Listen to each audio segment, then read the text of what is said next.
სახელითა მამისაითა და ძისაითა და სულისა წმინდისაითა. დღევანდელი დღე არის სახსენება მაცხოვრის თაზე ფერისცვალებისა.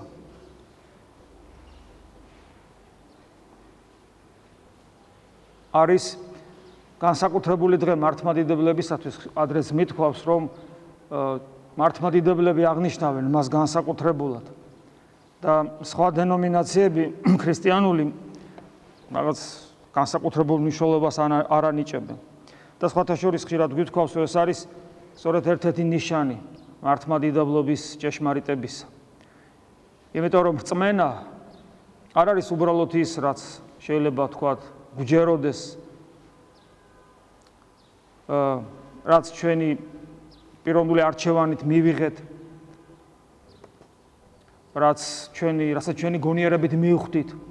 ქრისტიანული რწმენა სხვა რამეს ნიშნავს და მართლმადიდებლობა სწორედ ამ დღის ასე განსაკუთრებული აღნიშვნიდან გამომდინარე სწორედ ხაზს უსვავს, რომ რწმენა სხვა რამეა, ვიდრე უბრალოდ დაჯერება ღმერთის არსებობისა, ვიდრე უბრალოდ დაჯერება იმისა, რომ მართლმადიდებლობა ჭეშმარიტება. პავლე მოციქული ებრაელთა მიმართ ეპისტოლეში მე-11 თავში ესეთ რამეს ამბობს.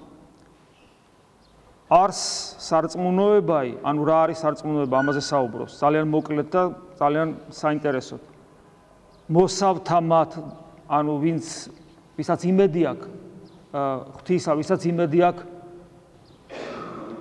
რწმენისა, შეიძლება ასე ითქვას, სულიერი ცხოვრების. არს სარწმუნოება მოსავთა მათ ძალ, ანუ ვინც იმედად არის, ვისთვისაც იმედია რწმენა, იმისთვის არის ძალა, ანუ ძალა, რეალური ძალა. ყოველთვის ამ შემთხვევაში ძალაში კვლავ და კვლავ საღვთო მადლი, საღვთო ენერგია იგულისხმება. მოსავთა მათ ძალ და ეს საღვთო მადლი და საღვთო ენერგია რას შვება, რას აკეთებს? აგრძელებს საქმეთა მამხილებელ არა ხილულთა. ანუ უხილავის მამხილებელი, უხილავის მაჩვენებელი, ანუ წვდომა უხილავის. ანუ მორწმუნეა ის პავლე მოციქული, როგორც ამბობს, რომელიც საღვთო მადლითა და ძალით, ანუ საღვთო ენერგიით, მადლით ხედავს, წვდება იმას, რაც ჩვენი ფიზიკური თვალისათვის, ჩვენი გზნობის ორგანოებისათვის მიუწვდომელი და უხილავია. ანუ რას ნიშნავს ეს? ეს ნიშნავს იმას, რომ მორწმუნე ადამიანი, თუ მართლა მორწმუნეა, სამყაროს მიღმიერი ცხოვრებით ცხოვრობს, იმიტომ რომ ღმერთი სამყაროს მიღმიერია. და ის, რაც სამყაროშია, ჩვენი გზნობის ორგანოების შეიძლება იქნას აღქმული, მაგრამ ღმერთი ამით არ სჩანს და ხედავს მას, წვდება მას, რომელიც არანაირი გზნობის ორგანოებით, იმიტომ რომ მატერია არ არის, ქმნილება არ არის, ვერ შეიმეცნება. ესე იგი, მორწმუნე ადამიანი კვლავ ვაგრძელებთ სამყაროს მიღმიერი ცხოვრებით უნდა ცხოვრობდეს. და ეს პავლე მოციქულის ეს სიტყვები, რომ ჩვენ აქ სამყოფელი არა გვაქვს, ზეცის მოქალაქენი ვართ, ეს არ არის მეტაფორა. ეს არის რეალობა მორწმუნესათვის. აქვე უნდა აღინიშნოს, რომ სამყაროს მიღმიერი ხედვა და ცხოვრება ზეცის მოქალაქეობრივი ცხოვრება, ესე შეიძლება ითქვას, არ ნიშნავს იმას, რომ ადამიანს შეუძლია წვდომა ჰქონდეს ქმნილ სამყაროში, ოღონ არამატერიალურში. აღმოსავლურ რელიგიაში ესე უწოდება ხოლმე ასტრალში გავიდა, თქვათ ეს, სხეულიდან გავიდა. რაღაც ზეციური იერარქიებს მიწვდა. ანგელოსთა ხილვა, დემონების ხილვა არ ნიშნავს სამყაროს მიღმიერ ხედვას. ეს არის ის შეცდომა, რასაც ძალიან ხშირად უშვებენ ხოლმე ცრუ მისტიკაში მყოფი ადამიანები, რომელიც ძალიან სამწუხაროდ ხშირია სხვადასხვა ცრუ რელიგიებში. ცრუ მისტიკა, ანუ როცა ადამიანი მატერიალურის იქით იხედება, მატერიალურის იქით წვდება რაღაც სულიერ სამყაროს, ანგელოზებრივს და სამწუხაროდ ძალიან ხშირად დემონურს და ეს გონია სწორედ ის მიღმიერი სამყარო, რომელსაც ღმერთი ქვია. ღმერთი თანაბრად შორს არის როგორც ქვისგან, ისე ანგელოზისგან. იმიტომ რომ ღმერთი არის ყოველივე ამის შემოქმედი. ამიტომ როცა საუბრობთ უხილავის წვდომას, ამაში იგულისხმება ის, რომ არანაირი ქმნილებითი ენერგია ღმერთს არ აქვს. ღმერთი არის ხელთუქმნელი, ღმერთი ავლენს საკუთარ თავს ხელთუქმნელ ენერგიებში, რომელსაც ვერანაირი ხელსაწყო, ვერანაირი შვინვიერი ფსიქოსომატური გამოცდილება, რაც არ უნდა მედიტაციებს აკეთებდა და ვარჯიშებს, ვერანაირი მცდელობა ჩვენი მხრიდან ადამიანური, რასაც არ უნდა ვაკეთებდეთ, ვერ მივაღწევთ ღმერთამდე, ღმერთის ენერგიას ვერ შევეხებით, თუ თავად ღმერთმა არ მოინდომა ეს, თუ ხას უსვავთ, თუ თავად ღმერთმა არ ინება. ადამიანს ამის რესურსი არ აქვს, თავისთავად. დღევანდელი დღე კიდე იმიტომ არის მნიშვნელოვანი, რომ დღეს სწორედ მოციქულები შეეხნენ იმას, რაც სწორედ სამყაროს მიღმიერია. დღევანდელი დღე შეიძლება წარმატებით დღევანდელ დღეს უწოდოთ ისევე როგორც ნათლისღებას უფლისას, ღვთის განცხადება. ნათლისღების ჟამსაც და დღესაც ყოვლადწმინდა სამება განცხადდა. ძე რომელმაც ფერი იცვალა, ნათლისღებისას ძე რომელიც ნათელს იღებდა, სულიწმინდა ნათლის ღრუბლის სახით დღეს და ნათლის ღრუბლის სახით და ნათლისღების ჟამს სულიწმინდა ვითარცა ტრედი, გახსოვთ ტრედის სახით და დღეს, ანუ დღევანდელ დღეს მამა ღმერთი როცა იგი ხმას მოსცემს, ანუ ხმა ისმის ჩვენთვის გასაგონად ავლენს საკუთარ თავს ღმერთი და ასევე ხმის სახით ვლინდება მამა ღმერთი ნათლისღების ჟამს. ასე რომ დღევანდელ დღეს ყოვლადწმინდა სამების განცხადების დღე თამამად შეიძლება ასევე ეწოდოს.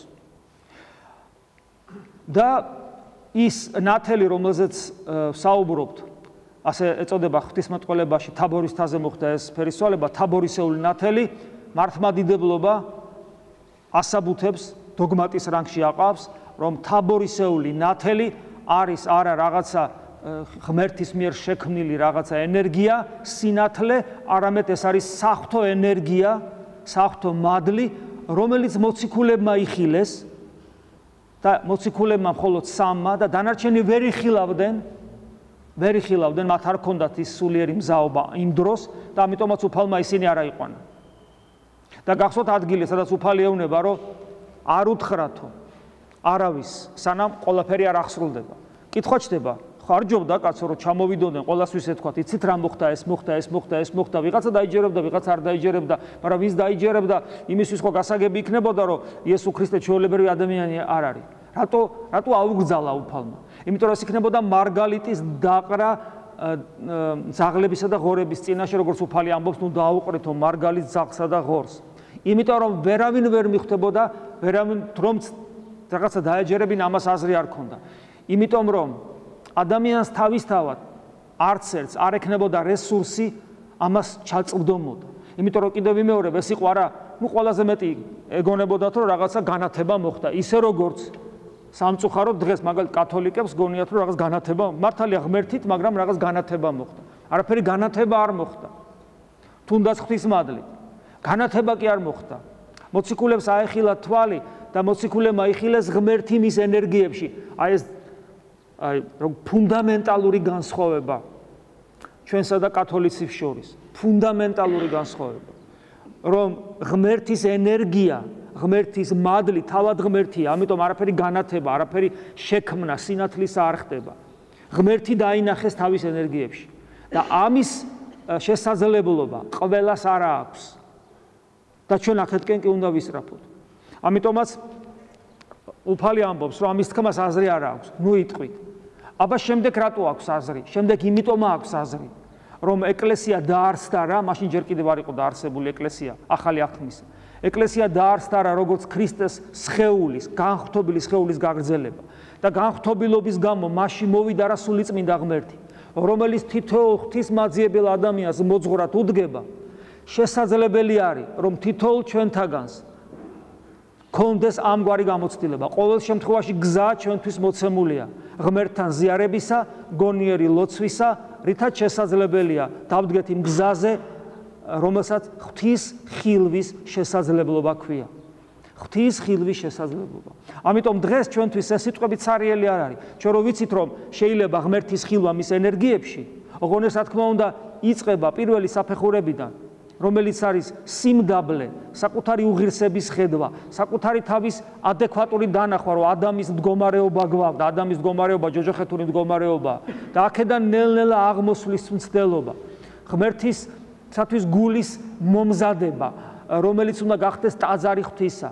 მომზადებული გული შესაბამისად მომზადებისა, როგორ ხდება ღვთის შეხების გამოცდილების მქონე პერიოდულად, როდესაც ღმერთს უკვე ადამიანი თუნდაც 1000-ში ერთხელ, მაგრამ ხედავს გულის მდგომარეობით და ამ მიმართულებით თუ გაგრძელდა და თუ მისი სიმდაბლე იქნა შესაბამისი, თუ მისი ადამიანის ღვაწლი თავგანწირული იქნა, სისხლამდე თუ წინ აღუდგება თავის ცოდვებსა და ვნებებს, როგორც პავლე მოციქული ამბობს, თუ იბრძოლებს იმისათვის, რომ ღმერთთან ერთობა გქონდეს და ყველაფერს გააკეთებს ამისათვის, მაგალითად აი უფალი თავის მაგალითით გვასწავლეს, უფალს რაში ჭირდება ღამის თევის ლოცვა, რაში ჭირდება, თავად ღმერთია, მაგრამ როგორ არის ხშირად სახარებაში მიდის და თელ ღამეს ლოცვაში ათენებს. რატომ არის ეს მოცემული ეს მაგალითი?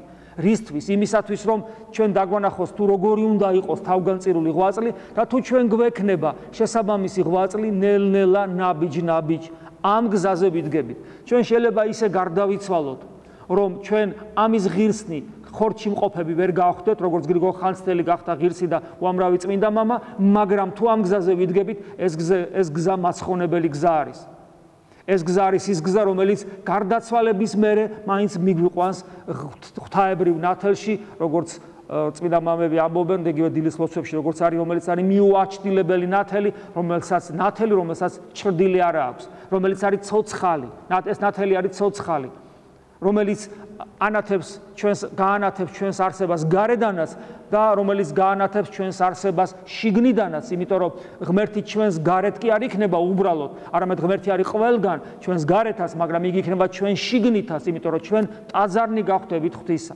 აი ეს გზა, რომლისაკენაც მოგვიწოდებს მართლმადიდებელი ეკლესია და განსაკუთრებულად დღეს, როდესაც იგი სწორედ აღნიშნავს უფლის ფერიცვალებას. დიახ, ჩვენ რწმენაზე და ურწმუნოებაზე ვსაუბრობთ და აი მე მინდა ძალიან საინტერესო სიტყვები მოგიტანოთ წმინდა იოანე ოქროპირისა, რომელსაც იგი პავლე მოციქულის ეპისტოლების განმარტებისას ამბობს აი ესეთ საოცარ სიტყვებს. სარწმუნოება ჩვენთვის მნიშვნელოვანია, ხო, რა არის სარწმუნოება და ძალიან საინტერესო ამ დიდი მამის განმარტება. სარწმუნოება უხილავის ხედვა. იგულისხმება გზნობის ორგანოებისათვის უხილავი. და იმის ხედვა, ანუ ასე შეიძლება ვთქვათ, რომ ის თავისთავად უხილავი არ არის. ადამიანისათვის თუ ადამიანი ამას მოინდომებს, მაგრამ გზნობის ორგანოებით, ხუთი გზნობის ორგანოთი მისი ხილვა შეუძლებელია. ამიტომ ის უხილავია ერთის მხრივ, მაგრამ სარწმუნოება ნიშნავს, რომ შენ უხილავს ხედავ. სარწმუნოება უხილავის ხედვა და ისევე სრულად გვარწმუნებს უხილავის არსებობაში, ანუ სარწმუნოება ისევე სრულად გვარწმუნებს უხილავის არსებობაში, როგორც ჩვენ გზნობის ორგანოებიდან გამომდინარე, ხილულის არსებობაში ვართ დარწმუნებულები. ჩვენ ვხედავთ, რომ მატერია არსებობს. ჩვენ არ გვჭირდება რწმენა მაინდამაინც, თუმცა არსებობს ფილოსოფიური მიმდინარეობები, რომლებიც სხვათა შორის ძალიან ლოგიკურია, მინდა გითხრათ, ეფუძნება თანამედროვე მეცნიერულ მონაცემებსაც. ისლამის ღვთისმეტყველებაში ძალიან ხშირად შეხვდებით მსგავს რამეს, სადაც არის დამტკიცება იმისა, რომ სინამდვილეში კი არ არსებობს, არამედ ჩემი სუბიექტური განცდა ეს.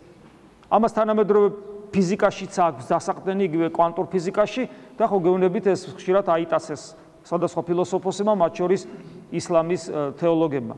რა თქმა უნდა, ჩვენ არ ვამბობთ ესე, ჩვენ ვიცით, რომ ეს ობიექტურად არსებობს, იმიტომ რომ ღვთის გამოცხადებიდან ვიცით, რომ ღმერთმა შექმნა ეს სამყარო, მაგრამ ყოველ შემთხვევაში ხილულის არსებობაში ზოგიერთი ეჭვს იტანს ხოლმე, დარწმუნებული არ არის. ამბობს, რომ მისი სუბიექტური გამოცდილებაა, მისი ცნობიერების. ყოველ შემთხვევაში, ამ შემთხვევაში ჩვენ გვჯერა რა, ამიტომ იონ ოქროპირს ლოგიკაში მივდებთ, რომ სარწმუნოება, რომელიც უხილავის ხედვა, ისევე სრულად გვარწმუნებს უხილავის არსებობაში, როგორც ხილულის არსებობაში ვარ დარწმუნებულები. როგორც ხილულის დაუჯერებლობა შეუძლებელი, ასევე ნახეთ, ხილულის დაუჯერებლობა ხო შეუძლებელია, ჩვენ ვიცით რომ არის. ასევე შეუძლებელია, იონ ოქროპირი ამბობს, ვიყოთ მორწმუნე, თუ უხილავის ისევე არ გვჯერა, როგორც ხილულის. აი როგორც გჯერა, აი ამის რასაც ხედა, ზუსტად ასევე უნდა გჯეროდეს უხილავის, რომ ის თვალით უხილავის. და თუ აქ არის რაღაც გარკვეული დისჰარმონია, დისონანსი, ამის ნამდვილად ჯერა, მაგრამ ის რა ვიცი, ეჭვები უფრო მძალავს, მაშინ იონ ოქროპირის მიხედვით შენ მორწმუნე არ ახარ. ეს მნიშვნელოვანია სიტყვები ჩვენთვის, იმიტომ რომ ჩვენ ძალიან კარგად ვიცით, რომ ჩვენი რწმენა ყოველთვის არსებობს ურწმუნოებასთან ერთად. ჩვენი დაჯერებულობა მიღმიერი სამყაროს არსებობისა ყოველთვის არსებობს ეჭვებთან ერთად. და ჩვენ გვიწევს ბრძოლა ეჭვებთან, ჩვენ გვიწევს ბრძოლა ურწმუნოებასთან. და ხშირად გვითქვავს, რომ ეს კარგია, როცა ეჭვები გვაწუხებს, იმიტომ რომ ეს ნიშნავს, რომ ჩემი სარწმუნოება უხარისხოა და ეჭვი მოვიდა ჩემთან იმიტომ, ჩემი რწმენის გამოსაცდელად და თუ მას შფოთი შემოაქვს, ესე იგი ჩემი სარწმუნოება არის უხარისხო და მე უნდა გავძლიერდე რწმენაში და ყოველი ეჭვის გადალახვით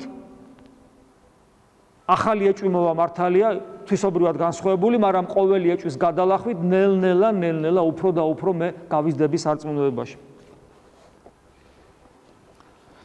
წმინდა იონე ოქროპირიც და სხვა წმინდა მამებიც, სხვათა შორის რწმენაზე საუბრობენ როგორც ადამიანისათვის ბუნებრივ ონტოლოგიური, ეს სიტყვა ხშირად შეიძლება გაუგებარი, ეს არის პირველ საფუძველთა საფუძველი ადამიანური არსებისა, პირველ საწყისი, შეიძლება ასე ითქვას. ანუ ის საძირკველი, რომელზეც ადამიანობა, როგორც ღვთისხატობა არის აღმოცენებული.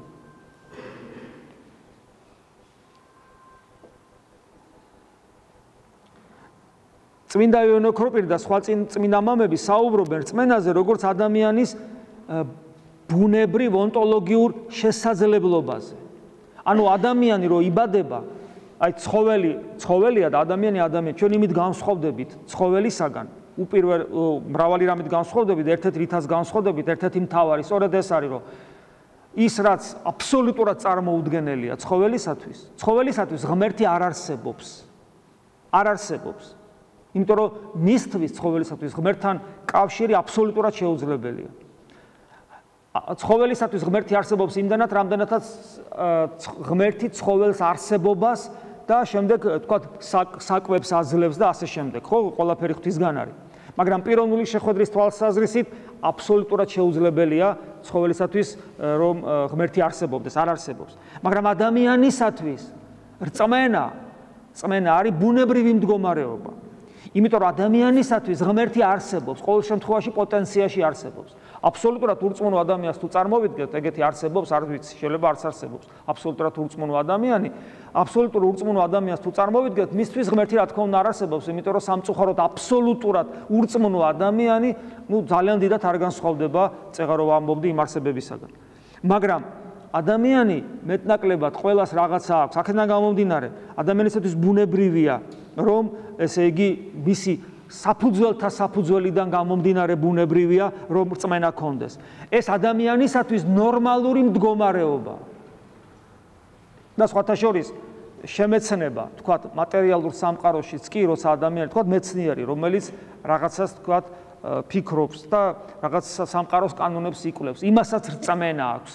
რომ მისი შრომა ნაყოფს გამოიღებს. იგი მას რაღაც აზრი მოუვა და წამს, რომ ის აზრი შეიძლება იყოს ჭეშმარიტება და ცდილობს მერე იმის დამტკიცებას. ადამიანთა ურთიერთობაში, აი თქვათ, ახალგაზრდას ბიჭს გოგონა მოეწონა, თქვათ, ხო? და ცდილობს მასზე დაქორწინებას. მას რწმენა აქვს, რომ ეს ადამიანი მისი ცხოვრების მეგობარი იქნება, ერთგული იქნება და ასე შემდეგ. სინამდვილეში მან ეს არ იცის ხვალე რა იქნება, მაგრამ მას ამის რწმენა აქვს.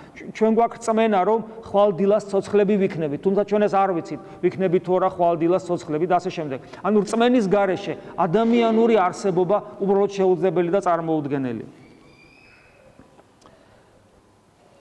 ესე იგი, აქედან დასკვნა შეიძლება გავაკეთოთ. ადამიანს შეუძლებელია, რომ არ სწამდეს. ყველა ადამიანს სწამს.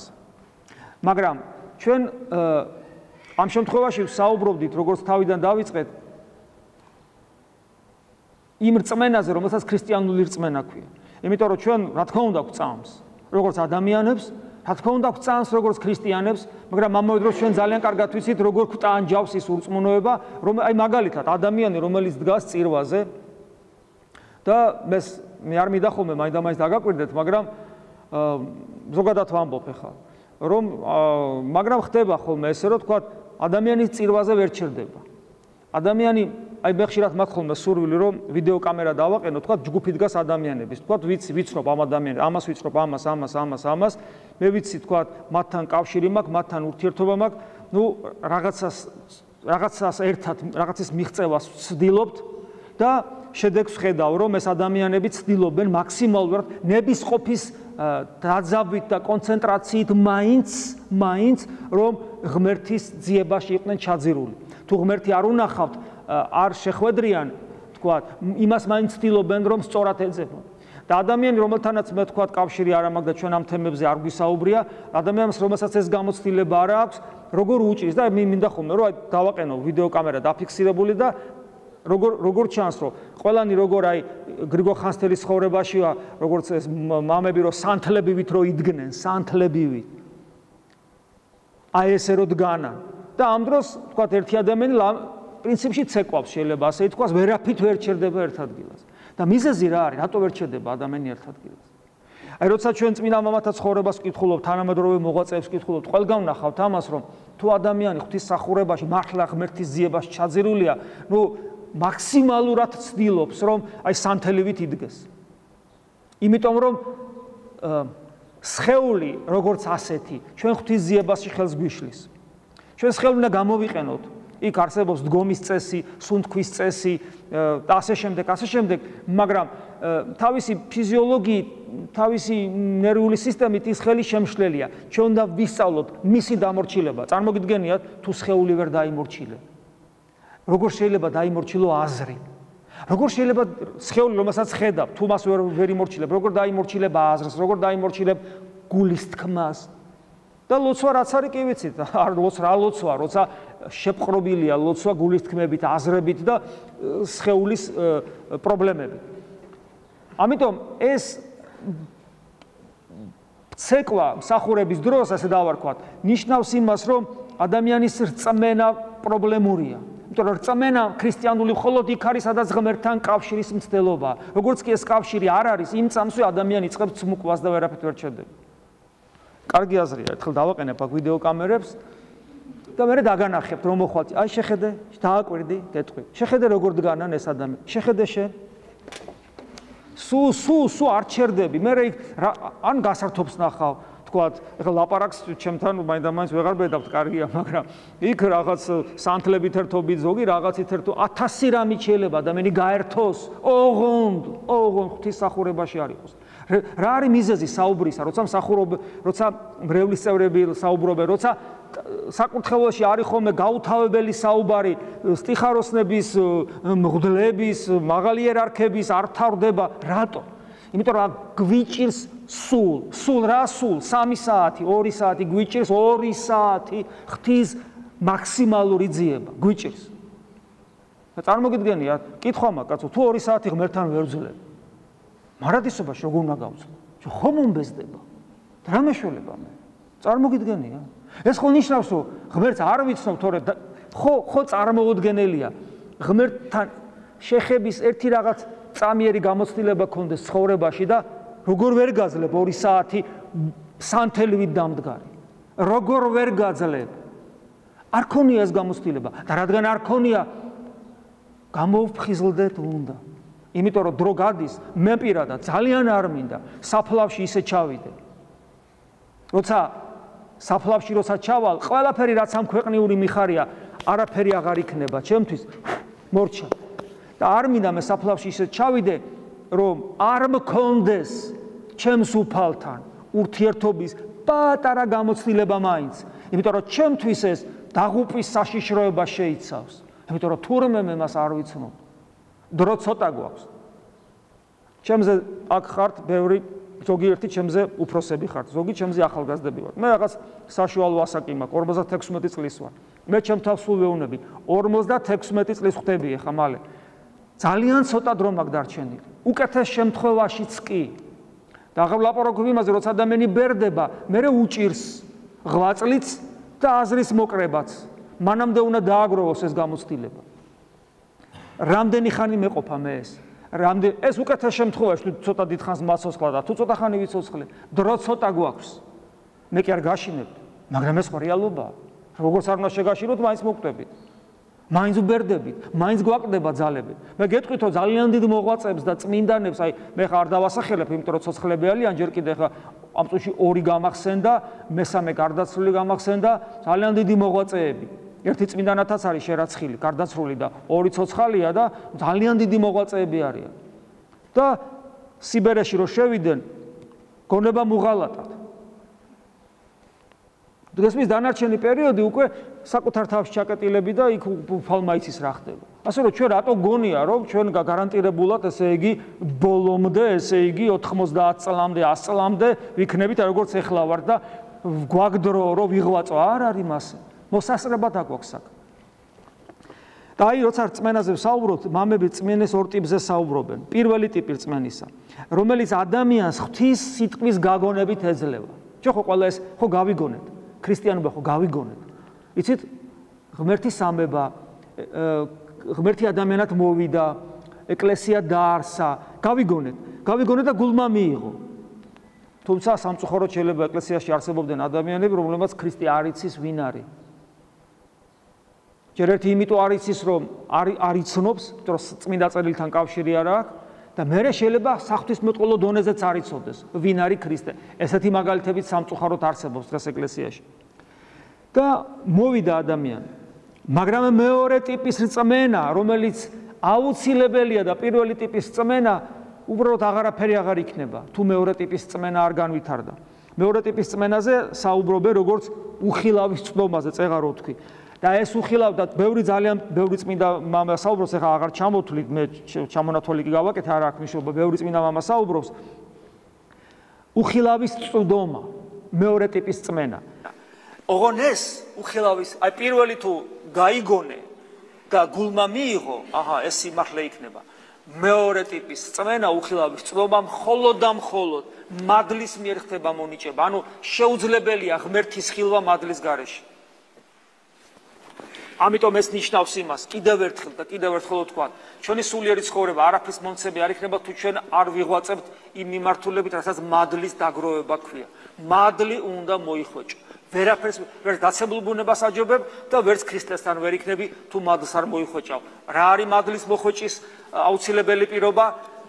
საიდუმლოებასთან მიახლება და ხშირი ზიარება და გონიერი ლოცვის სწავლა. გონიერი ლოცვა არის პიროვნულად ჩვენს მიერ ნაბიჯის გადადგმა ქრისტესკენ, აი ეს არის სწორედ ჭეშმარიტი ქრისტიანული მისტიკა, რასაც ქვია და ზიარება საიდუმლოებასთან, როცა ღმერთი თავისი მადლით ასე გვეხმარება.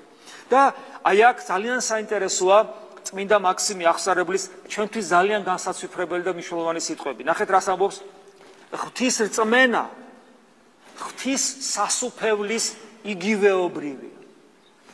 დაუკვირდით რა საინტერესო რამეა.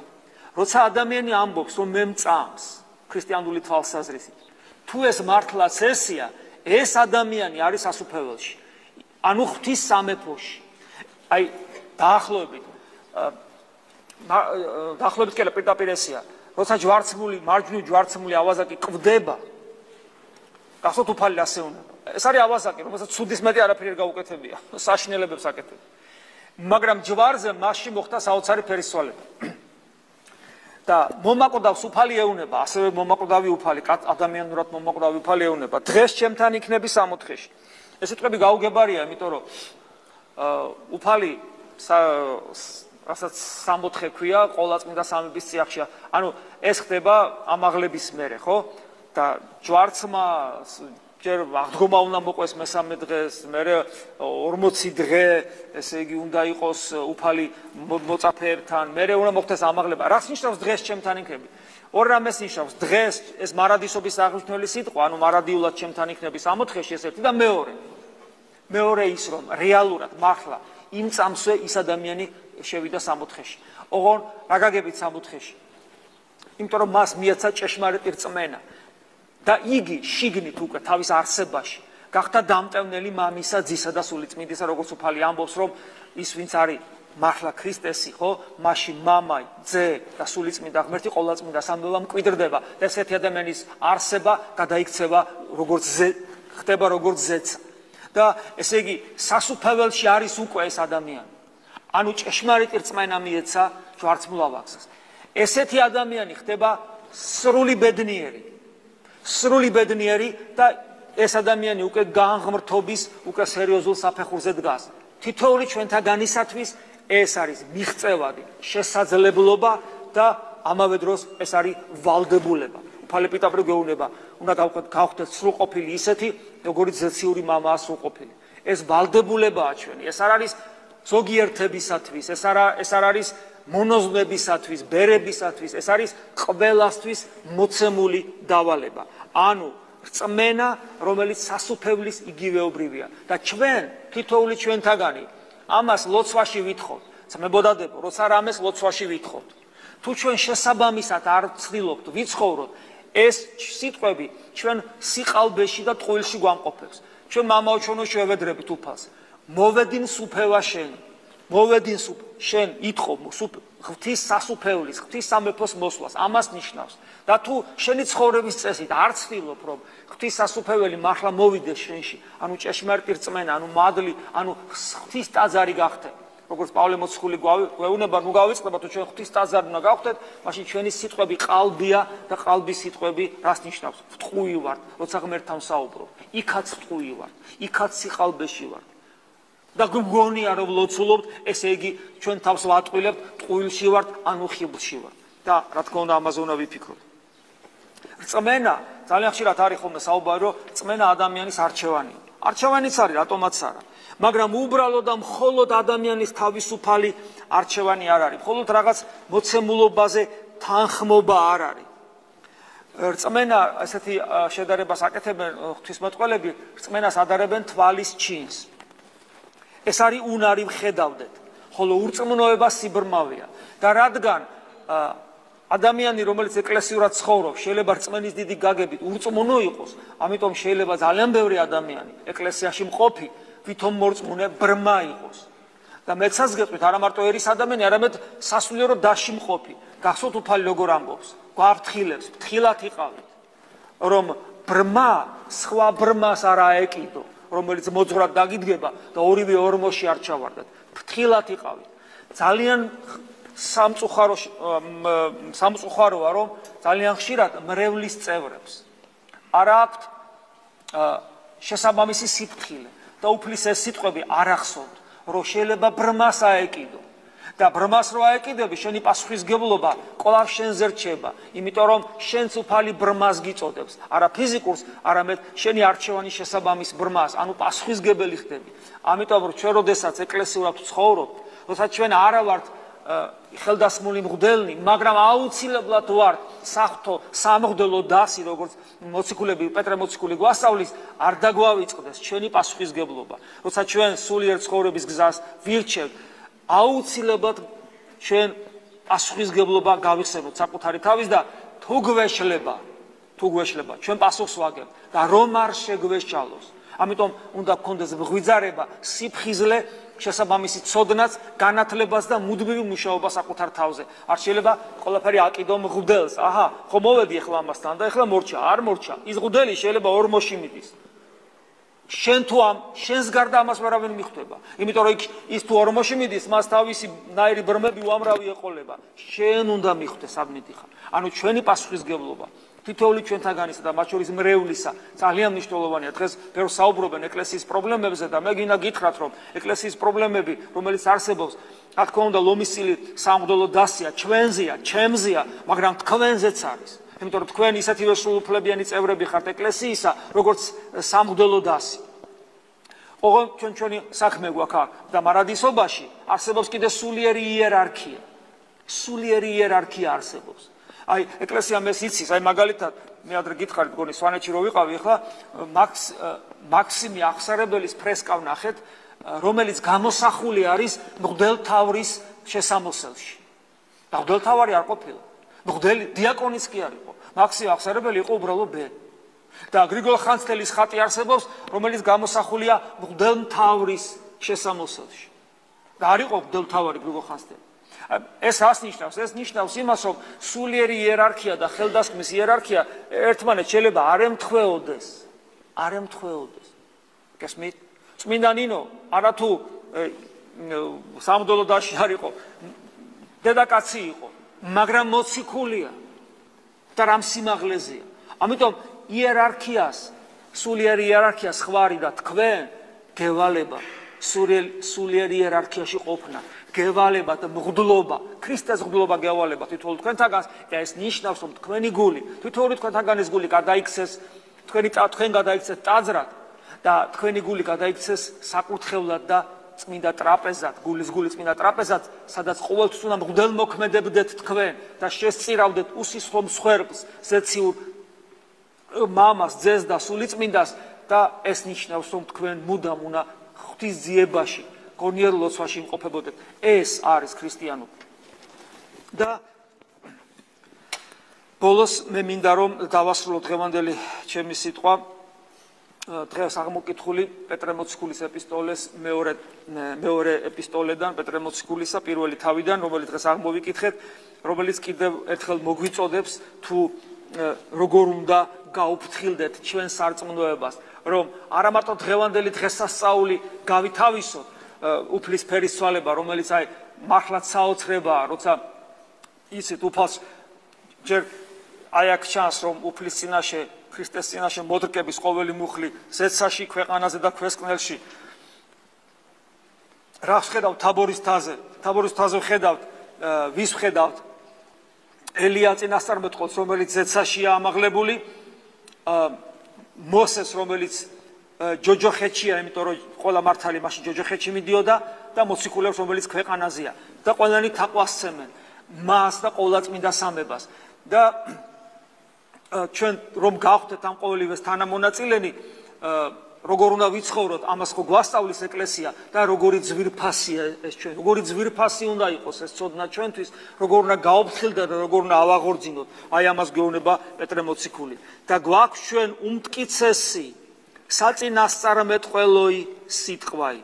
საწინასწარმეტყველო სიტყვა არ ნიშნავს მომავლის გაგებას, მკითხაობას. საწინასწარმეტყველო სიტყვა ნიშნავს ღვთის სიტყვას, ეს ერთდაიგივეა. და ჩვენ გვაქვს უმტკიცესი ღვთის სიტყვა, რომელი კეთილად ხოთ, ეგრძალენით. ანუ კარგად იქცევით, კარგად მოიქცევითო, კეთილად ხოთ, კარგად მოიქცევით, რომ ასე ესწრაფით, ასე უფრთხილდებით მას. უფრთხილდებით, ესწრაფით ვითარცა სანთელსა მთებარეს, ანუ ვითარცა ანთებულ სანთელს. სად ანთებულ სანთელს? ადგილსა შინა წყდიათსა. წყდიადი სად? ეს სოფელისა და ჩვენი გულიც. ეს ცოდნა, ეს რწმენა, ეს ჩვენი მისწრაფება, ვითარცა სანთელი. რატო არის სანთელს შედარებული? იმიტომ რომ სანთელი ძალიან ფაქიზია, შეიძლება პატარა არასწორი მოძრაობი და ჩაქრეს. ამიტომ ეს სანთელი, რომელსაც ფაქიზად მოვლა უნდა, რომ არ ჩაქრეს, ანთია წყდიათში, რომელიც არის ეს სოფელიც და რომელიც არის ჩვენს გულში. ანუ ეს ცოდნა, რომელზეც ჩვენ საუბრობდით, არის სანთელივით ელვარე, მაგრამ ფაქიზად მოსავლელი და იგი ჩვენს გულში ანთია. და უნდა გაუფრთხილდეთ ამ წყდიათში, ამ ჩვენ წყდიათში, ამ ანთებულ სანთელს, სადამდე გაუფრთხილდეთ? ბოლომდე, ეს ბოლომდე რა არის და აგზელებს. ვიდრემდის დღე განათლდეს, ანუ ის სიბნელე განათლდება და მთიები, ანუ ეს მთიები ვარსკვლავები, შეიძლება ითქვას ამ შემთხვევაში როგორც სიმბოლო ქრისტესი, როგორც ვარსკვლავი ცისკრისა, როგორც აპოკალიფსში ამბობს საკუთარ თავზე, თიები აღმოფწყინდეს გულთაშინა ჩვენთა. ანუ როდესაც ის ბრწყინვალება, რომელიც განათლდება დღე და თიები აღმოფწყინდება, უკვე ისეთ იქნება, რომელიც აღარ ჩაქრება, ვეღარავინ ჩააქრობს, იმიტომ რომ ღმერთი იქნება ჩვენთან, ჩვენში, ჩვენს არსებაში და ჩვენ კი აღარ ვიქნებით უბრალოდ ცოცხლები, არამედ ჩვენში იცოცხლებს ქრისტე, რათა გვაცხონოს, რათა მარადისობაში თავის სიახში გვამყოფოს, ჩვენს საბედნიეროდ და ყოვლადწმინდა სამების სადიდებლად. ამინ. მადლეუფლისა ჩვენისა იესო ქრისტესი და სიყვარული ღმრთისა და მამისა და ზიარება სულისა წმიდისა იყოს თქვენ ყოველთა თანა. ამინ.